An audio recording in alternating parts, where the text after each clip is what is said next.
ziragenda ngaho nguko niko ntambara tubwire uruzinduko rwa Neva i Kinshasa.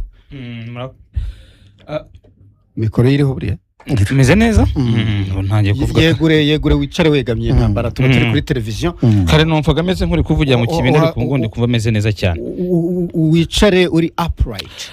mu masaha y'isa 5 z'ijoro ndagiye kubona mbone ibiro bya Presidence ya Repubulika Demokarasi ya Kongo harashize iminota 26 gusa batangaje ko ku butumire bwa President Felix Antoine Tshisekedi Chilombo yatumiye mugenzi we w'u Burundi His Excellence Evariste Ndayishimiye ko yagirira uruzinduko mu gihugu cye cya Repubulika Demokarasi ya Kongo. Uruzinduko ndetse ko rwitezere kuba uyu munsi ku itariki 22 z'uku kwezi kwa gatandatu uyu mwaka. So mu byo bari buganireho ntabwo byize bitangazwa kuri iyi tweet birimo birimo kabisa. Reka nza mbigushakire kuko harimo umutekano mu burasirazuba bwa Repubulika Demokarasi ya Kongo, harimo ibyo by'ubufatanye bindi n'ibyo butwererane. Okay, hanyuma ushatse wabona sesengura kuko uruzinduko rubaye nyuma yuko Faci atangarije muri Leta Zunze Amerika ko agiye kwisubiza Goma na Bukavu. Birahura Neva bagiye kuganira uburyo gahunda bari bwishyire mu bikorwa. Birahura cyane aba ba president ni inshuti cyane, ni inshuti magara, umwe asingiza undi yo hakurya hariya undi agasingiza undi hakurya hariya, ndetse n'umunyamabanga mukuru wa CNDD-FDD Reverien Ndikuriyo aherutse kubwitangazamakuru ati turafise document zitwemera kujya muri Repubulika Demokarasi ya Kongo, ati kuba tujyayo ntacyo bidutwaye. Ubu nibwo bimeze neza. Yego, ati ntacyo bidutwaye. Ati ntacyo bidutwaye, ati nitayimu twagiye kuko turafise document. So bivuze ko rero hashobora kuba hari gahunda runaka bashobora kuba bagiye kuganiraho yo kuzana amahoro mu burasirazuba bwa Repubulika Demokarasi ya Kongo, ariko sintekereza ko ari amahoro ya nyayo, kuko niba bagiye kuganira ari ibihugu bibiri kandi n'ubundi bikorwa byabo bizwi ko ari uguhuza igisirikare bakarwanya umutwe wa AFC 23, hakabaho no gutangaza ko agiye kwisubiza biriya bice bya M23 yafashe mu gihe kitari cyera, mu gihe cya vuba, very soon bientôt mu Gifaransa.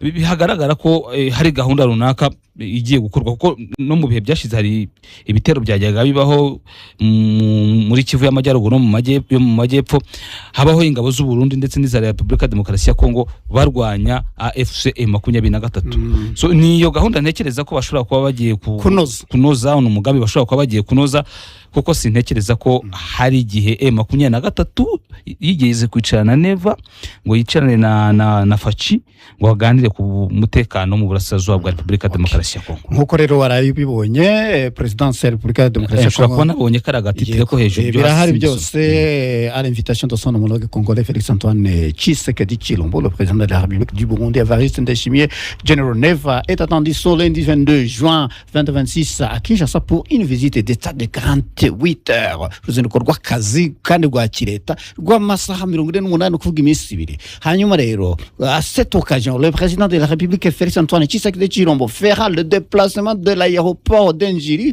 pour accueillir son hôte de marque avant l'entretien en tête-à-tête à la Cité de l'Union africaine, suivi d'une conférence de presse conjointe.